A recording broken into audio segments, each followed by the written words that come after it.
I'm endlessly fascinated and curious about the world around us, about business, about politics, about the arts, about culture, developments, social issues, and the people. Most importantly, about the people that are shaping our future.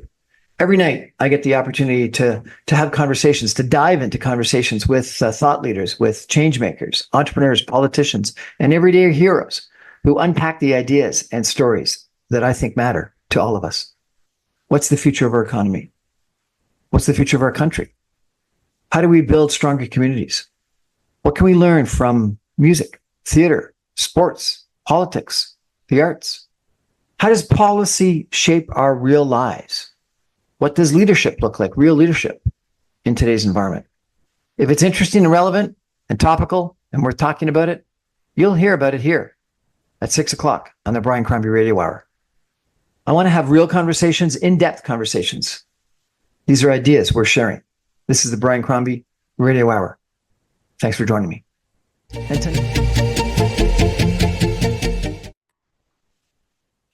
Good evening, everyone, and welcome to the Brian Crombie Radio Hour. If you've been listening to me before, you know that I'm really interested in this housing crisis that we've got, and also very interested in some developers, planners, city politicians, etc., that have got some suggestions on how we can solve it. And one of those, I think, is Adrian Rocca. He is the founder and CEO of Fitzrovia. Fitzrovia is a leading developer of purpose-built rental communities. If you've seen the development at Dufferin, the 401, you get a sense of the kind of developments that they can bring to market. And I think that he's really perfected the purpose-built rental market today, and he's finding an opportunity in a pretty challenging business market right now. And so it's a real pleasure to have him with us. I'm going to give you a bigger sense, a longer sense of who he's all about in the second segment. But right off the top, Adrian, tell me, why purpose-built rental, not condos? And why are you still developing when everyone else is sort of stuttering right now in this market?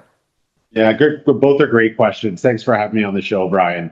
Prior to me, I guess moving back to Canada, I actually lived in Europe for 7 years. And when I lived in Europe, what struck me was the concept around rentership and the pride of rentership. You didn't really have that when I came back to Toronto. It felt like there was a negative stigma around renting. And so I was always fascinated by it. I love the concept around selling a physical product versus a dream off plan that you typically see on the condo market. And I also saw a very crowded space in the condo sector, right? There was 50 plus developers. Everyone was kind of marketing themselves the same way. And I didn't really see a strong competitive advantage to focus on the condo market. And I thought, well, there's a lot of institutional capital looking for long-term income. Can we create a vertically integrated development platform, operating platform that caters to that capital, that can speak their language, that can execute like a private equity firm, each traditional developer operator would, and innovate and disrupt the space and treat the product like any other consumer product available in the market, like a Apple iPhone, for example. And so that was really the genesis of the idea. And then I said, well, sure, I could make a lot more money investing in condos at the time, where you're basically taking the deposits as free financial leverage or mezz financing in a deal. However, if I could create a product that's going to cater to institutional investors, am I creating more platform value in doing so? And so that was really the genesis of that idea. And in 2017, founded Fitzrovia. Today, we'd be the largest rental developer in Canada. I don't know anyone that's developing more rental housing than we are across the country. So hold it. You started in 2015 and you're already the largest developer of rental housing in Canada? It's actually in 2017. That's incredible. We have 9 towers that have completed. We have 15 towers under active construction where we're pouring concrete in Toronto. And we have 4 towers in Montreal. We're principally headquartered in Toronto, but also have a regional office in Montreal. And we're across the spectrum around affordability. We don't just develop brand new product. We buy vintage product that we reposition over time. We buy Core Plus product, which is 5 to 10-year-old product that was built by other developers in a merchant build program. We do student housing. We currently own, develop, and manage about 2,000 student housing beds, and we're going to be expanding outside of the GTA in that program. We do social impact investing, and then we're also getting into the retirement space as well. Why are you able to develop today when so many other people are talking about putting projects on the shelf? Yeah, the biggest reason is our vertical integration. We take advantage of our size and scale first and foremost, but because we develop, construct, asset, and property manage entirely in-house, we don't rely on any third parties to do that work. We could basically shift fees that a third-party GC would charge in the open market to make it economically feasible to go vertical, to develop. That gives us a big advantage. The third point is we're very focused on speed of execution. We do not sit on sites.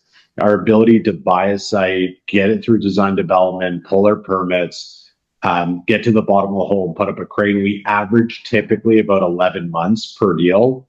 And then our ability to cash flow post-site acquisition, so complete the building, would be 3.5 to 4 years, which is very fast.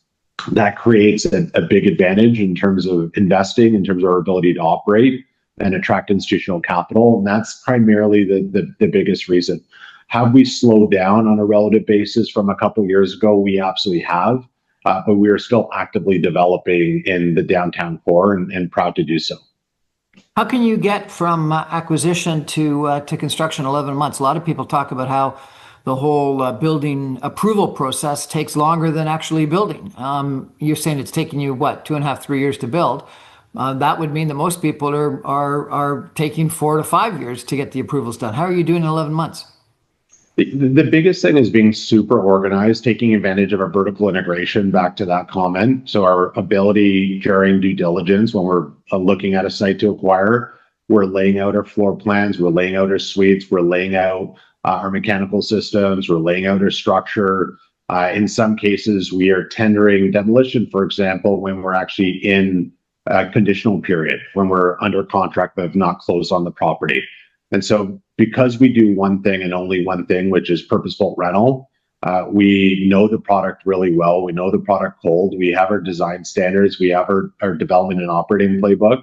And so our ability to move quickly through that phase and be really organized and leverage our relationships at the city allow us to move quickly. Is the city perfect? They're not, but I would say there's been a cultural shift that has happened at City Hall, largely led by a couple key folks. There's a lady called Valessa, who's just an outstanding talent for the city. And she's been able to really move things along, get the right people hired in the right spots, redo the org chart at the city. Again, it's not perfect, but there's been a cultural shift, and it is a much better place to invest and operate with than it was a couple years ago. Are you buying zone sites, or are you buying sites that still need to get zoning? I've heard about 24 studies that have got to be prepared and presented. I've heard about public meetings that you got to go through, community meetings you got to go through, negotiations with councillors that you got to go through, going to the Ontario Land Tribunal. Do you go through all that, or do you buy stuff, sites that have already had all the zoning applied? We do both. So if we're buying an unzoned site, you'd add 12 months to it. We are typically not going to the old OMB. We're not, we're typically getting on the same page with the councilor, the local councilor, planning staff, in buildings, and finding ways to find common ground. We think that's the best way to build long-term relationships with the city, with the local communities that we invest in. We're really proud of the product that we're building. It's very much community oriented. We have, product that's geared to young families, downsizers, young professionals. We do a whole host of social kind of infrastructure concepts that we introduce into our buildings, like our own school, our healthcare partnership with Cleveland Clinic. We have a food and beverage line that helps animate our lobby experiences. That's social connection. That story really gives us a lot of goodwill with the city, and it allows us to get things zoned, get projects zoned much quicker than a lot of others in the market. So great example, we recently completed the zoning of 3 projects in under 12 months. These are 40, 50-story towers, albeit on major transit corridors throughout the city, but we're able to get that done in less than 12 months. I had the opportunity to take a look at your site that's at Dufferin, the 401, with a virtual tour that you've got. It's got a bowling alley. You've got a Montessori school. You've got, more amenities, more facilities than I can ever imagine. Tell me, what's your objective there? Yeah, our objective is to create an amazing living experience and to change the optics around renting. One of the things when I came back home from Europe, it just felt like there's that negative stigma around being a renter. People weren't proud to rent. I was a longtime renter, very proud renter, and so I thought there was a way to really flip the model on its head. You know, deliver larger, more livable suites, beautifully appointed suites, but create an environment for people to create amazing long-term relationships and friendships with, other members of that community. That is not only for domestic residents, where you're going to have natural household formation, people naturally evolving from the home of mom and dad, to also catering to new immigrants. In some cases, we have 40-50% of our resident profile as a new immigrant who have generally a high propensity to rent within their first 5 years of landing in Toronto. And so how they're coming here without any friends, without a social infrastructure. And so how do we create an environment for them to integrate into the community, to meet friends, to meet, future, relationships and build that social infrastructure. We thought that was a really critical component to our business model. And so we create beautiful amenity spaces and we bring them to life with what we think are amazing lifestyle management ideas. So we have a lifestyle manager that is on our staff. We do 1 to 2 events per week. That's speed dating on Valentine's Day. That's barbecues every 3 weeks. It's pool parties every 3 weeks in the summer. That's going to the Blue Jay game. That's, hosting a 3-on-3 basketball tournament. You name it, we're trying it. We're doing it across our portfolio. Sounds like you're running a camp and you're being a camp counselor. It's very much resort style living as much as possible. And it's not dissimilar to a really cool camp for adults and families. And a bowling alley? We're bowling alley. We have ski simulators. We have Formula One simulators, resort style rooftop pools. We are looking at pickleball courts, indoor basketball courts that are Raptors inspired. We are definitely pushing the pace around innovation. We want to be disruptors in the rental market. We have a research and development committee that meets once a quarter, and we challenge our staff to come up with new ideas. We openly debate those ideas. In some cases, I think the ideas are, probably going to be a tough sell and they're not going to work, but we're going to try it anyway. And in a lot of cases, I've actually been completely surprised. There's also been other ideas that I thought were a shoo-in and were for sure going to, be accepted and resonate really well with their end consumer. And it was the complete opposite. So we're always trying and tinkering our product. We always talk about our product in generations. So our first generation, which is the Waverly and the Parker, were completed a couple years ago. The second generation asset would be Elm Ledbury, which is downtown east. Our third generation is under construction right now. So that's Sloan at Yorkdale, that's Marlow at Bloor and Dufferin, and that's also Rushton Station at Danforth in Maine. Fascinating. We're going to take a break for some messages and come back with Adrian Rocca in just 2 minutes. I'm going to ask him about some of his suggestions that he's got for policymakers on what we can do with the housing industry. And then I also want to compare, what he's developing versus what the typical condo developer has developed over the course of the last couple of years in the Toronto market that appears to have run its course. Stay with us, everyone. We'll be back in 2 minutes. We're going to have a really in-depth conversation tonight about purpose-built rental and the housing business. Stay with us.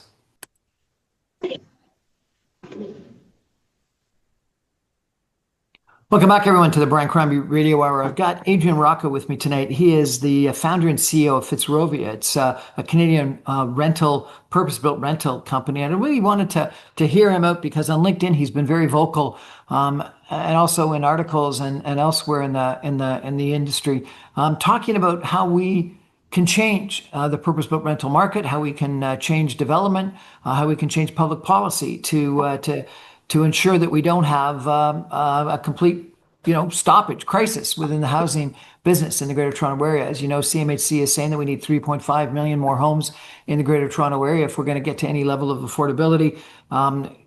Adrian, you mentioned that you were building bigger units Lots of people have complained that over the course of the last, 5, 7 years, we've built shoeboxes for people in the typical, investor-oriented, purpose-built, not purpose-built rental. I apologize. The pre-construction condo market.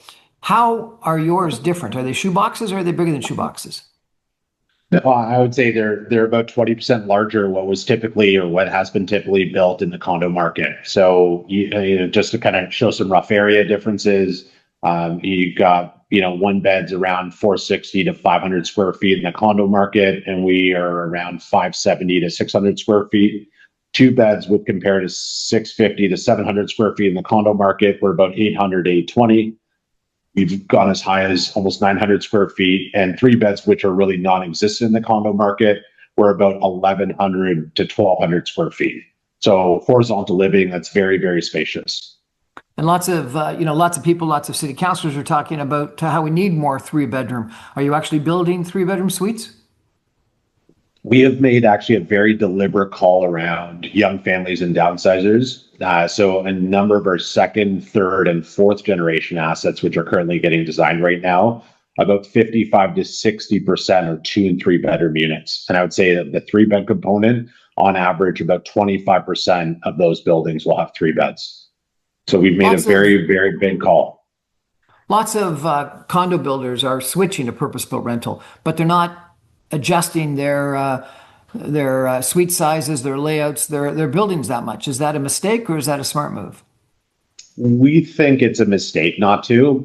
For one, there's a lot of chatter around converting, what was a condo to rental. We're only seeing a few conversions actually happen. When you actually run through the economics, it is still a very challenging market, would be one. Two, it's about 3 times the amount of equity to actually go vertical on a purposeful rental building on spec versus condo. And then lastly, it's about 50 to 100% of the debt would have financial recourse, personal recourse, corporate level recourse. And so you really need large balance sheets to play in the purposeful rental space.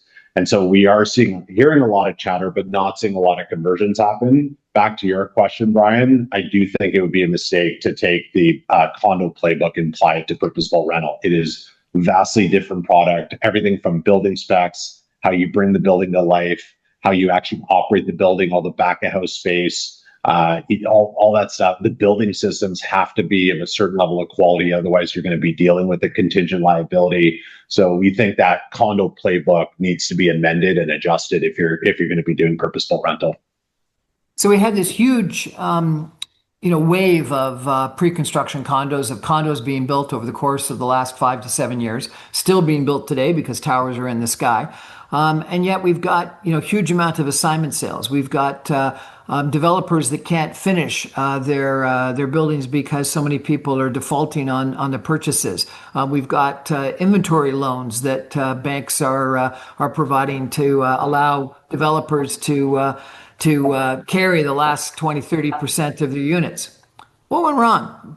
Were you just smarter than everyone else because you lived in Europe and you saw something different, or were people making a mistake, or is it just the market?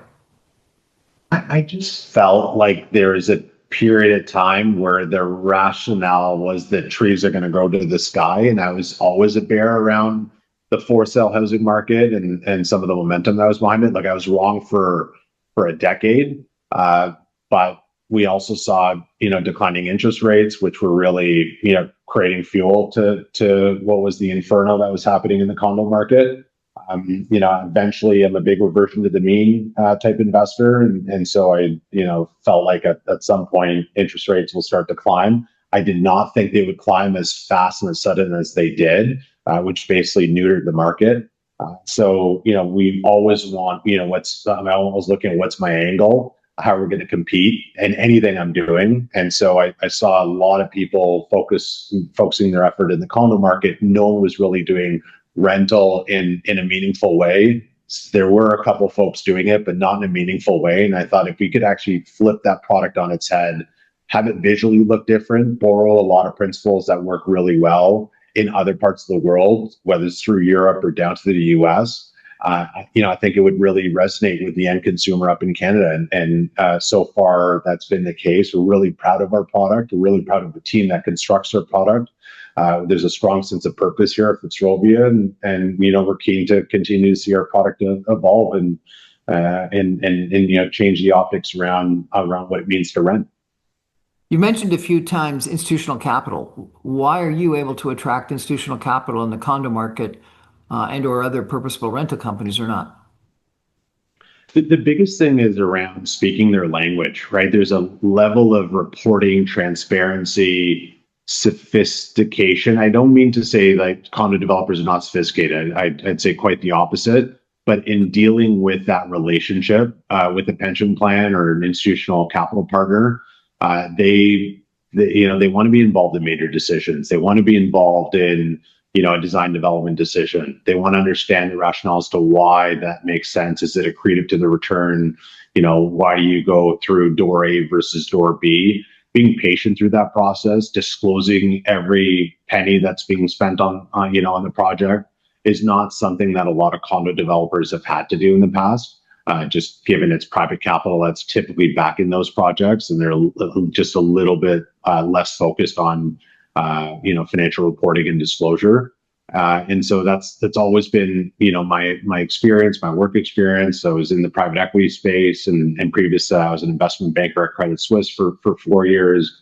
And so I know that space really well. And we treat our institutional, investment partners as clients at the end of the day. We're service providers for that capital. We're stewards of that capital. And we have fiduciary duty not only to disclose, all things related to the project that they're investing in, but also to generate, attractive risk-adjusted return for their capital.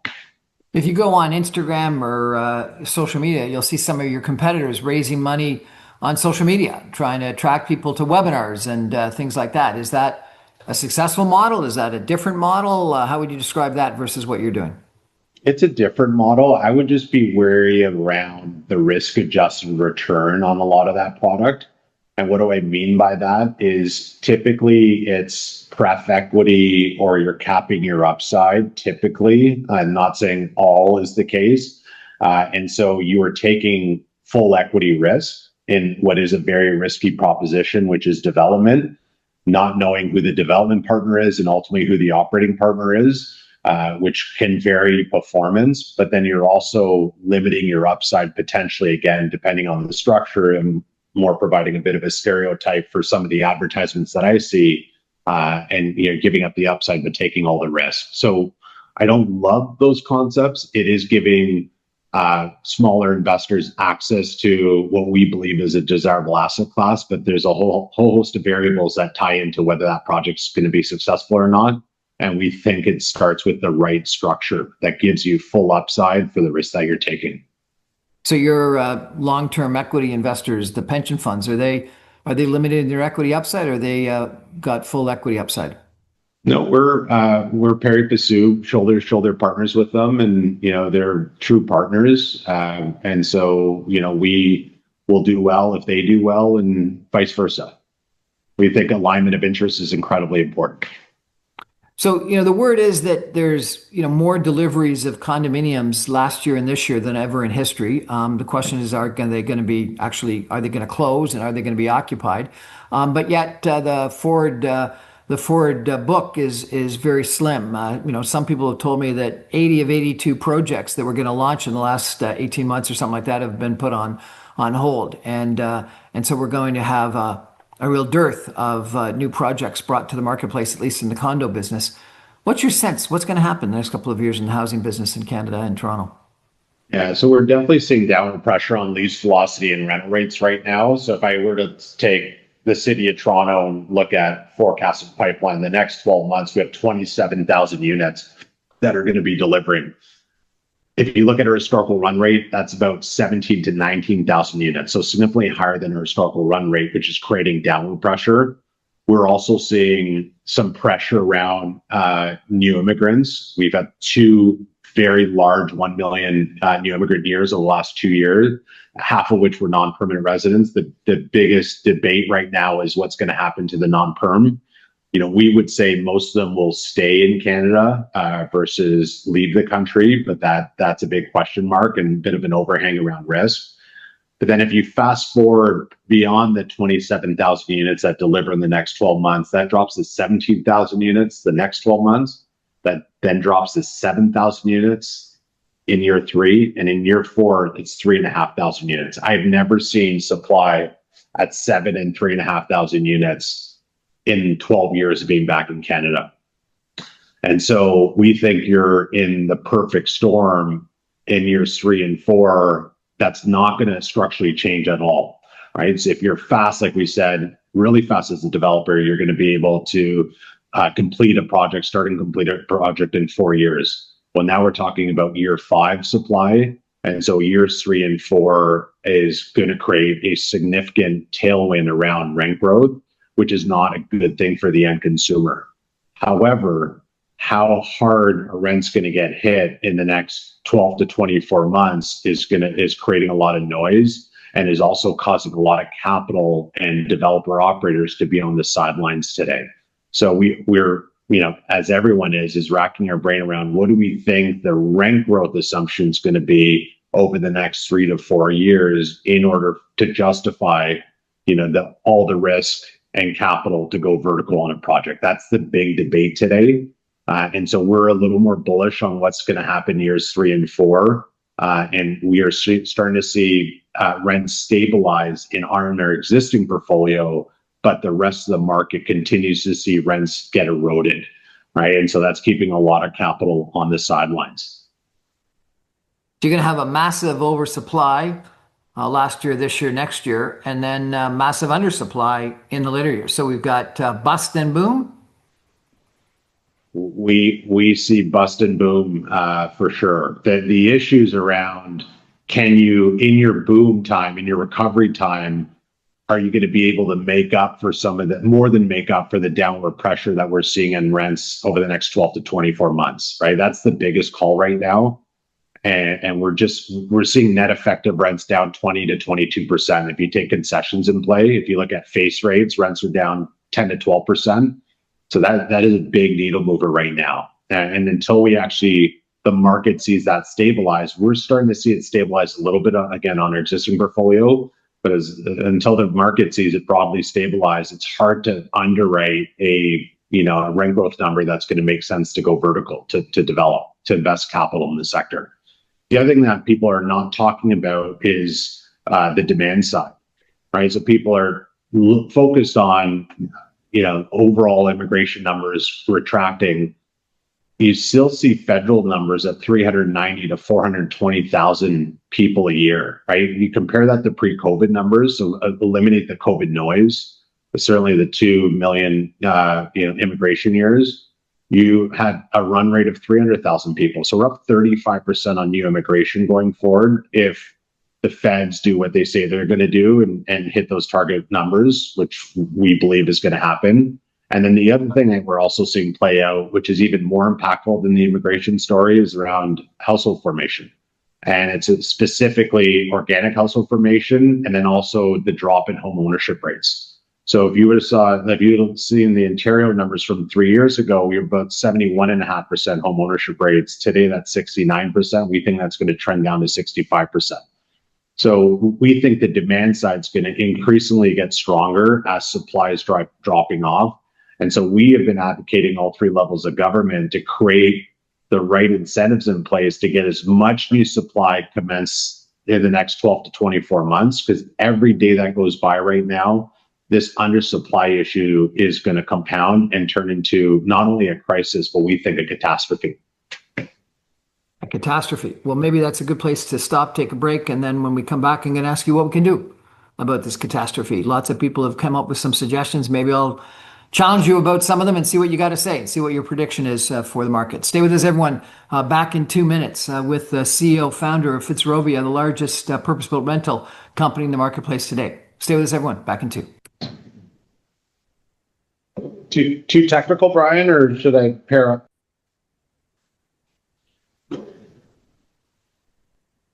Welcome back, everyone, to the Brian Crombie Radio Hour. I've got Adrian Rocca with me tonight. He's really transforming the Canadian rental housing landscape. He's the founder and CEO of Fitzrovia. It's the country's leading developer of purpose-built rental communities. He's got Nearly 9,000 homes acquired, completed, and or under development. He's got $10 billion in assets under management. And if you have checked out some of his developments, he's really reimagining urban living. It's family-focused design, integrated wellness, childcare, hospitality-inspired service. But in addition, he's a vocal advocate for policy reform, and we just sort of addressed that as he talked about going from crisis to catastrophe. I wonder, Adrian, if you could address some of the issues. I had the president of the residential construction workers on recently, and he said that he was thinking that there would be 150 to 200,000 layoffs by the fall of this year in the construction business. That would lead to a 1.5 to 2% reduction in provincial GDP. And he's called it a nuclear winter in the housing sector. He's saying that the forward book is non-existent, that excavators have got no business, and the only people working are the people that are finishing off the towers that were started 2, 3, and 4 years ago. And that, comparable to you and your numbers, he's thinking that everyone's going to be out of work. And he says that that's a long-term catastrophe. Number one, for supply of housing for our people. Number two, for affordability long-term. While it could be beneficial in the short term, long-term, it's going to be terrible. And number three, for actually recovering, because he says these people are smart, capable, experienced, skilled workers, and they're going to go to Calgary, or they're going to go to the United States, or they're going to go to other industries. They're not going to hang around for 2 years until their jobs come back. So given that, do you agree? And if that's anywhere close to the truth, what do we got to do about it? Yeah, I couldn't agree more. I would double down on all those comments. Very concerned about the impact on our trade base. As we see starts dwindling, where's that capacity going to go? They're going to go to other sectors. And eventually, when the market does come back, how difficult are we going to have as an industry group to ramp back up and get to, the 20 to 25,000 units that we could technically achieve in when the markets were really, really strong. And so what are we going to do about it? We really need government change, right? If you look at land is off 50 to 60% right now in the downtown core. Almost every site is available for sale. And so, but typically land is 12% of your total development budget, right? So, you're going to take, 6% off your total development cost by just adjusting land by 50, 60%. That's certainly helpful. But when rents, which is your single biggest driver of our rent pro forma, is down net effective 20 to 22%, that's going to be a problem that more than erodes the benefit of land. We're seeing construction costs settle down a little bit, but we're not seeing material decrease across the board. We're seeing it in certain trades, certainly the front end trades, the back end trades like mechanical, electrical, less so. And so we're not seeing a benefit there. And so there's only a couple levers that you could really pull that you control. Those are government levies and taxes. And so if you look at the total makeup of a project budget, about 30% of that relates to government levies, development charges, municipal taxes, et cetera. And so we would say, do a full waiver of those taxes for 2 years, get as much new supply coming into the market as possible. That'll be enough to kickstart new supply. That'll be enough to adjust for the loss or erosion in margins that we currently have if the government were to do nothing. And then I would also advocate for purposeful rental, a 20-year property tax waiver, right? That has a meaningful impact, just given the amount of operating leverage that exists in our business. So what do I mean by that? For every dollar that you save in your net operating income, typically it's magnified by 30 times, right? If you looked at the inverted cap rate that these assets get valued at, it's about 30 times impact. Right, but for every dollar that goes up, it's a $30 destruction in value. Right, so if you look at what happened in the Sun Belt in the U.S. when they really needed to kickstart new supply, they did a 20-year property tax waiver, and it got a lot of new supply coming into the market. It's the single biggest needle mover, and I would say the most cost-effective tool for the government to provide the private sector to getting more supply into the market. And we've been advocating all three levels of government to do so. We would also advocate not to tangle it with affordable housing. We think there's other ways to get affordable housing built, namely through tripling up the CMHC ACLP debt program, the Accelerated Construction Loan Program. But it needs to start with bold leadership. It needs to start with with bold policy, and we have to get that policy introduced in the market tomorrow. We can't wait any longer. So the states of Florida and Texas have recently passed legislation that's sort of comparable to what you're suggesting, where you get a property tax waiver. You have to include some affordable housing in it. But in addition, both in Florida and Texas, the state governments are overriding a lot of the zoning rights that municipalities have, and forcing down increased density, increased height, and making it easier for developers to build what they want to build. Do you think that makes sense? Absolutely, it does. The problem is the economic model right now is challenged, right? So density, speed is great, super helpful. And I think, like I said, the city has made, the province made some very significant inroads in making the system more effective and collaborating more directly with the private sector. But if all that were to be perfect tomorrow, the economic model does not work today for many institutions or for many operators or developers that are not vertically integrated, right? When you're looking at a high single digit profit margin, when you have to take all the risk to fund all your capital out front, you got to do 3 times the amount of capital that is required than doing a condo project. You have no income for 4 or 5 years until you actually deliver. You have no idea where the market's going to be in 4 or 5 years, right? There's a lot of risk associated with it. So you need a certain profit margin to allocate that capital from institutions, from the private sector that want to develop. And you're only going to do that when the profit margin's there, that makes sense, that justify commencing a major project. And the only thing we could point to when we look up and down a project pro forma right now, an Excel model, is municipal fees and taxes. And the quicker we get that waived, put a sunset on it, so we create as much new housing in the market tomorrow, and create the sense of urgency amongst the private sector to put a shovel in the ground. But nothing's going to get built until there's a form of serious correction, whether it's rent stabilizing and shooting back up, which we think it's going to be 2 years from now. So that's, again, just going to compound right now the issue. That's going to be a 2-year undersupply issue that turns into a 4-year undersupply issue, or hard costs are going to continue to drop, which we're just not seeing in the market. So the one element that is missing right now that someone has the ability to control is government fees and levies, and we're hoping to get that done with all 3 levels of government working together.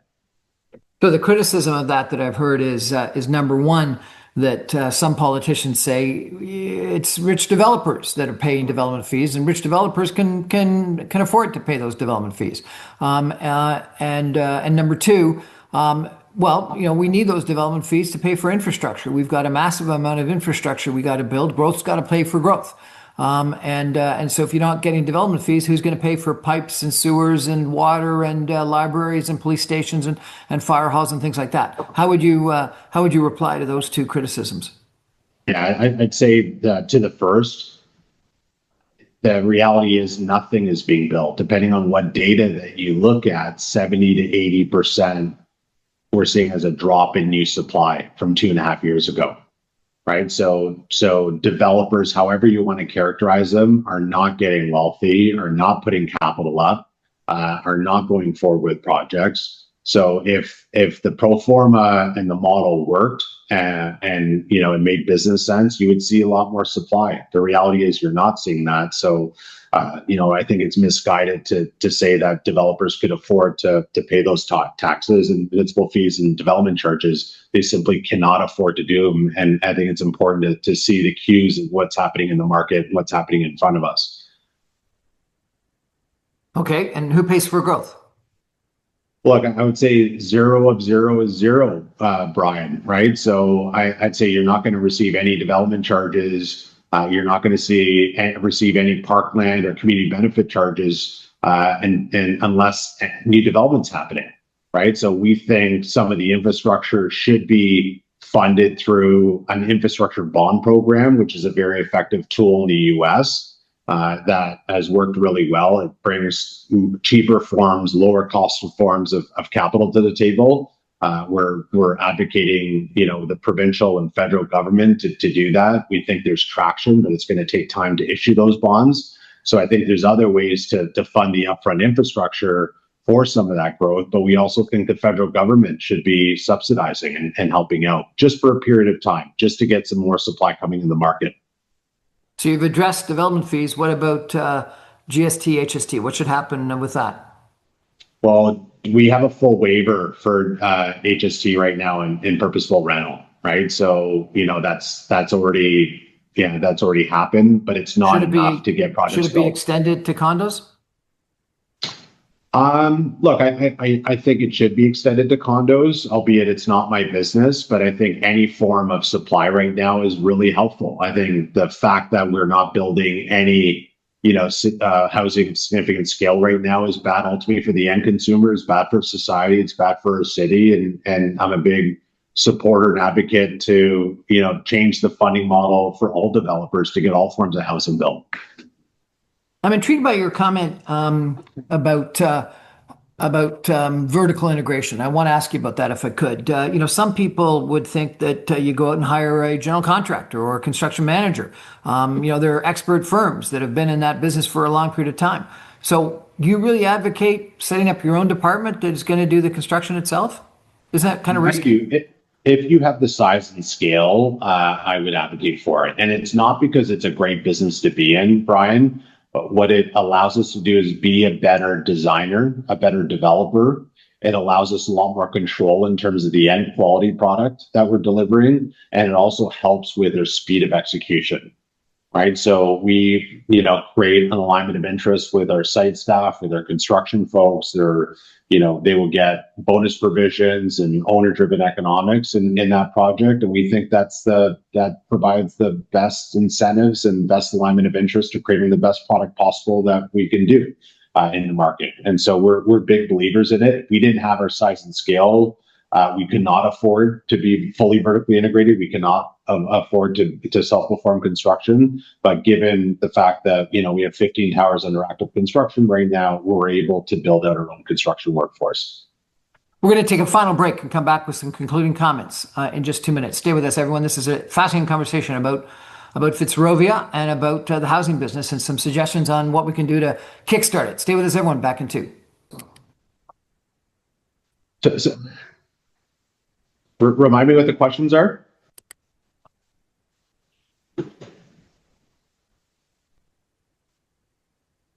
Welcome back, everyone, to the Brian Crombie Radio Hour. This is I think, a fascinating conversation with Adrian Rocca. He is the founder and CEO of Fitzrovia. It is Canada's, since 2017 already, our largest purpose-built rental company. He's got over 9,000 homes, over $10 billion in assets under management.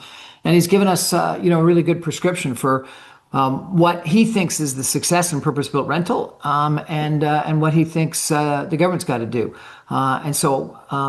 Maybe I'd give you a chance, if I could, Adrian, to tell anyone that wants to check out your product, where should they go if they want to take that virtual tour that I had the privilege of doing, or check out some of your sites? Is there a website they should go to?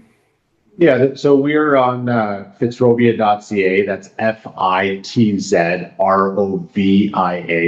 Fitzrovia.ca. You'll have links to all of our various sub brands, so Maddox, Loxley, and all projects under the Fitzrovia collection. And so you could go to the property website. There's virtual tours. You could speak with leasing associates directly and see all of our availability online. I had someone tell me that if you walk into one of your units, you're going to see better doors, better kitchens, and better closets than you would in other rental accommodation, and for sure better than you would see in a typical condo building that you might have a chance of either buying or renting. Is that true? And if you were telling someone to walk in, what would be the things that you would tell them to look for to evaluate quality? Yeah, so I'd say starting from the front reception or lobby experience, you'll see a highly animated front door. What do I mean by that? We have a coffee bar that converts to a cocktail bar in the evening, right in our front reception, our lobby experience. It almost feels like a hotel. Our amenities we talked about, we think they're best in class, with everything from resort style pools, co-working spaces, Formula One simulators, bowling alleys, Raptors inspired basketball courts, et cetera, et cetera. We have a healthcare partnership with Cleveland Clinic, which we're really proud of. So if any of our residents are feeling sick, They go down to the Cleveland Clinic room. There's on-site diagnostic equipment. There's cameras that look down their throat. They can write them a virtual prescription, so they never have to go to a walk-in clinic again. We have our own Montessori school at subsidized rent just for our residents. And then we have amazing lifestyle management and programming. When you go inside the suite, not only will you see a larger, more livable suite, but anything that our tenants are touching and feeling have to have a certain level of quality attached to it. So we have kitchens from Italy. We have quartz backsplashes and countertops. We have full-size appliances, 12-foot kitchen runs, if not 14-foot kitchen runs. It's about 20 to 40% larger than what you typically see in the condo market. We have beautiful LVT tile. We have larger bathroom pods or formats. In a lot of cases, we're doing double vanities, larger bedrooms, blinds in all the living spaces, including the bedrooms, blackouts as well, closet organizers, you name it. We're trying to do it in our suites because we really care about the resident experience. We really want to lead with the resident first approach. And so that product continues to evolve, but we think our base product today is really, spectacular. If everything that you say is true, if there's a condo across the street that's renting out on a 1-by-1 basis because the landlord is someone who just owns 1 or 2 or 3 condos, they just can't be able to get the same rent per bedroom or per square foot or anything like that you are. Are you finding that are you able to get a premium? Yeah, there's definitely a premium just because the quality, the value proposition, all the lifestyle management, all the services. But most importantly, if there's any issue that you have in your suite or your building, we basically have on-site technicians that are available 24 hours a day. Right. So if there's a leak, if there's a broken appliance, we have a resident app. You can file a work notice. And it will be fixed. Hopefully, you'll have someone within a couple hours up at your room, trying to deal with it, and hopefully it's going to be fixed in short order. So that level of service, we think is very important to our product. It's not just a brick and mortar offering. The actual customer service and hospitality side of our business is really important. And we are seeing that resonate with our end consumer, with residents that live in our communities, and they're paying a small premium for it. Adrian, thank you so much for joining us. I really appreciate it. This has been very helpful. If the Premier, if the Mayor, if the Minister of Housing, either provincially or federally, asked you to come meet with them, what would you tell them? I would say we clearly both care deeply about this city, this province, this country. But we also have an immediate housing crisis, and we are in a market where bold leadership and bold action is paramount. We have to get that policy introduced. They're doing a great job engaging with the private sector. I've been in a number of working sessions with all 3 levels of government over the last 2 years, but those work sessions have to now get pushed into action, right? They have to introduce policy that's going to change the landscape, that's going to change the economic model, for developers, so we can get developers who want to develop in today's market, in any market, quite frankly, creating much needed housing supply and not worry about where they are in the political spectrum and, what the opposition is going to say, and maybe, what ultimately is the most kind of populist idea. I think it's really understanding these key issues are affecting the supply of new housing and sticking their neck out and doing the right thing. Adrian Rocca, founder and CEO of Fitzrovia, thanks so much. I really appreciate it. I think that's been a really helpful description of your company, of the rental market versus condos, of the current status of the housing industry, and a good prescription for what we need government to do. So I really appreciate you joining us tonight. It's my pleasure. Thanks for having me, Brian. That's our show for today, everybody. Thank you for joining us. I remind you, I'm on every Monday through Friday at 6 o'clock on 960 AM. You can stream me online, even from a fancy rental accommodation at Fitzrovia building at www.saga960am.ca, because I bet they have Wi-Fi. Thanks, everyone. Good night.